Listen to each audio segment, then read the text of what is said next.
प्यारे प्रभु के लोगों, एक बार फिर से आप सभी को प्रभु यीशु मसीह के नाम में जय मसीह की। आशा करता हूं कि आप लोग ठीक ठाक होंगे और एक और नई भजन संहिता में आप सभी का मैं स्वागत करता हूं। इस भजन संहिता 24 को आज हम मनन करेंगे और भजन संहिता 24 को लिखने वाला भी दाऊद है। इसमें मात्र 10 वचन हैं। इस भजन संहिता का टॉपिक महिमा में राजा के रूप में लिखा गया है और दिया गया है। इस प्रकार से 1 और 2 वचन कहता है, पृथ्वी और जो कुछ उसमें है यहोवा ही का है, जगत और उसमें निवास करने वाले भी।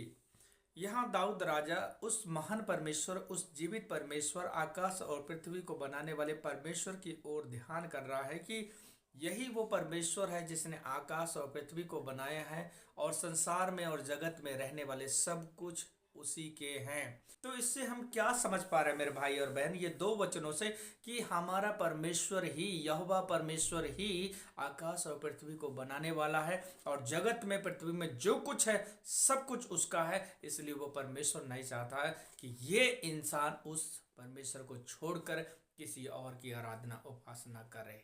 परमेश्वर चाहता है कि जिनको मैंने बनाया है वो मेरे बने रहें, जिनको मैंने सृजा है, जीवन दिया है, वो मेरे साथ में चलते रहें। और आगे जब दाऊद मनन करता है कि इस महान परमेश्वर के सामने कैसे जाएं और इस महान परमेश्वर की उपस्थिति में कौन खड़ा रह सकता है, किस प्रकार के लोग ही इस महान परमेश्वर की उपस्थिति में बने रह सकते हैं। वचन 3 को पढ़ेंगे। यहोवा के पर्वत पर कौन चढ़ सकता है और उसके पवित्र स्थान में कौन खड़ा हो सकता है। 2 बातें, परमेश्वर के पर्वत पर कौन चढ़ सकता है, यहोवा के स्थान में कौन खड़ा रह सकता है। ये सवाल उठा रहा है दाऊद अपने दिमाग में, अपने सोच में, कि इस महान और जीवित और सामर्थ्य और पवित्र परमेश्वर के सामने किस प्रकार के लोग खड़े रह सकते हैं, बैठ सकते हैं और उसकी आराधना उपासना में बने रह सकते हैं। नीचे उत्तर भी लिखता है वचन 4 में, जिसके काम निर्दोष और हृदय शुद्ध है, जिसने अपने मन को व्यर्थ बात की ओर नहीं लगाया, ना कपट से शपथ खाई है। बाइबल कहती है वचन 4 में कि जिसके काम निर्दोष, अर्थात ऐसा कोई काम उसने किया ना हो जो दूसरों को हर्ट करता हो, दूसरों को ठेस पहुंचाता हो, और अपने दिल शुद्ध, शुद्ध का मतलब अपने मन में, अपने हृदय में बेवजह किसी के प्रति कुछ बातें और किसी प्रकार का जहर, किसी प्रकार की खटास, किसी प्रकार का जलन, किसी प्रकार का धोखाधड़ी जिसके हृदय में नहीं है, दिल में नहीं है, जीवन में नहीं है, इस प्रकार का ही व्यक्ति परमेश्वर के पर्वत पर चढ़ सकता है, इवन परमेश्वर के पवित्र स्थान के सामने खड़ा रह सकता है। तो यहाँ क्वालिटियां बताई हैं कि किस प्रकार का इंसान परमेश्वर की उपस्थिति में बना रह सकता है। लेकिन आज आप संसार में नजर उठाकर देखिए, हर एक इंसान बड़ी आसानी से हे भगवान, हे परमेश्वर, हे ईश्वर, हे अल्लाह आराम से और आसानी से पुकार सकता है। उसे एहसास ही कई बार नहीं होता कि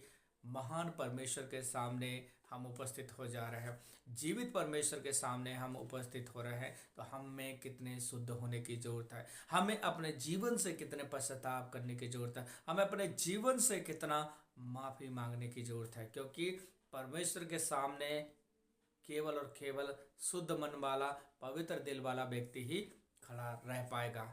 तो बाहर का रूप तो कोई नहीं जानता, लेकिन अंदर तो परमेश्वर जानता है। इसलिए हमें चाहिए कि हमारे जीवन को जैसा परमेश्वर पवित्र है, शुद्ध है, उस प्रकार से बनाए रखें और परमेश्वर की उपस्थिति में बने रहें। और तब नीचे वचन 5 में लिखता है कि जो व्यक्ति इस प्रकार के जीवन बना के रखता है, वही व्यक्ति परमेश्वर से आशीष पाता है, वही यहोवा की ओर से आशीष पाएगा और अपने उद्धार करने वाले परमेश्वर की ओर से धर्मी ठहरेगा। जब कोई इंसान शुद्ध होकर, पवित्र होकर, अच्छा जीवन जीकर परमेश्वर की उपस्थिति में बना रहता है, उसकी आराधना में बना रहता है, बाइबल में लिखा है कि ऐसा व्यक्ति ही परमेश्वर से आशीष को पाएगा और उस उद्धार करने वाले परमेश्वर की ओर से धर्मी ठहरेगा। आगे और इस प्रकार से वचन 6 में लिखा है, ऐसे ही लोग उसके खोजी हैं और वे तेरे दर्शन के खोजी याकूब वंशी हैं। जो इस प्रकार से जीवन जीने वाले लोग हैं, परमेश्वर वही तो तेरे खोजी हैं, वही तो तुझे ढूंढने वाले हैं, वही तो तुझे चाहने वाले लोग हैं। आगे फिर से दाऊद राजा वचन 7 से लेकर 10 तक एक प्रतापी राजा के विषय में बात करता है कि हे द्वारों, हे सनातन के द्वारों, फाटको, अपने आप को ऊंचा करो, क्योंकि सनातनी परमेश्वर आने वाला है। और इवन सवाल भी करता है कि वो प्रतापी राजा है कौन, वो सनातनी परमेश्वर है कौन। और यहाँ कहता है वचन 7 में, हे फाटको, अपने सिर ऊंचे करो, हे सनातन के द्वारों ऊंचे हो जाओ, क्योंकि प्रतापी राजा प्रवेश करेगा। वह प्रतापी राजा कौन है? सवाल कर रहा है, वो प्रतापी राजा कौन है? ये किसको प्रतापी राजा करके इंडिकेट करता है और समझाने की कोशिश करता है। इसी का उत्तर भी लास्ट में दिया गया है। परमेश्वर जो सामर्थी और पराक्रमी है, परमेश्वर जो युद्ध में पराक्रमी है। हे फाटको, अपने सिर ऊंचे करो, हे सनातन के द्वारों तुम भी खुल जाओ, क्योंकि प्रतापी राजा प्रवेश करेगा। वह प्रतापी राजा कौन है? सेनाओं का यहोवा वही प्रतापी राजा है। अर्थात परमेश्वर को उस महान राजा के समान दिखाया गया है कि जिस प्रकार से एक राजा अपने शासन में बैठकर अपनी प्रजा का न्याय करता, अपने प्रजा की देखरेख करता, और उसके पास पूरी अथॉरिटी होती है। और आज के अनुसार से इस वचन को कैसे रिलेट कर सकते हैं? बाइबल कहती है हमारा प्रभु यीशु मसीह फुल सामर्थ में, फुल पावर में, फुल न्याय में दोबारा इस संसार में आएगा। वही एक सामर्थ्यशाली पराक्रमी एक परमेश्वर है। और चाहिए कि हम जब वो प्रभु आए तो हम उसका स्वागत करें, हम उसके साथ जा सके, क्योंकि वो महान परमेश्वर है। हमें अपने जीवनों को बनाने और सुधारने और सजाने की ज़रूरत है, उसकी धार्मिकता में, आज्ञाकारिता में, पवित्रता में चलकर, ताकि जब हमारा दूल्हा आए, जब हमारा महाप्रतापी राजा आए, वो हमें देखकर खुश हो और हमें अपने साथ ले जा सके। तो यहाँ पर मैं सोचता हूँ कि दाऊद राजा उस महिमा में राजा के विषय में बात कर रहा है, अर्थात वो कोई और नहीं, हमारे प्रभु यीशु मसीह के बारे में, क्योंकि वही अनंत काल का पिता है, वही अनंत काल का प्रभु है, आदि और अंत वही है, अल्फा और मेगा वही है। प्रभु इस भजन के द्वारा आप सभी को बहुत ऐसे आशीष दे। आप सभी के लिए प्रार्थना करेंगे। सामर्थी परमेश्वर पिता, एक बार फिर से आपके चरणों में आते हैं। प्रभु आप महान हैं, दयालु हैं, राजाओं के राजा, प्रभुओं के प्रभु हैं।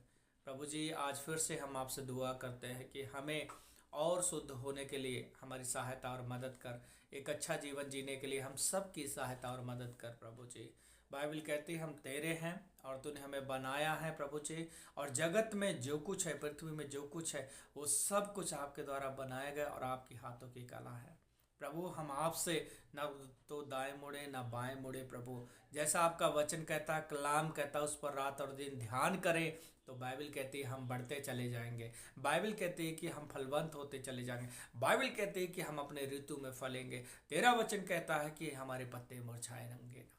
प्रभु यीशु मसीह, जितने भाई और बहन दूर दराज से प्रभु इस संदेश को सुना है कि तू ही तो हमारा करता है, तू ही हमें बनाने वाला परमेश्वर है, प्रत्येक जन को, प्रत्येक भाई और बहन को, इनके हालातों को, इनकी परिस्थितियों को बदल दे प्रभु जी।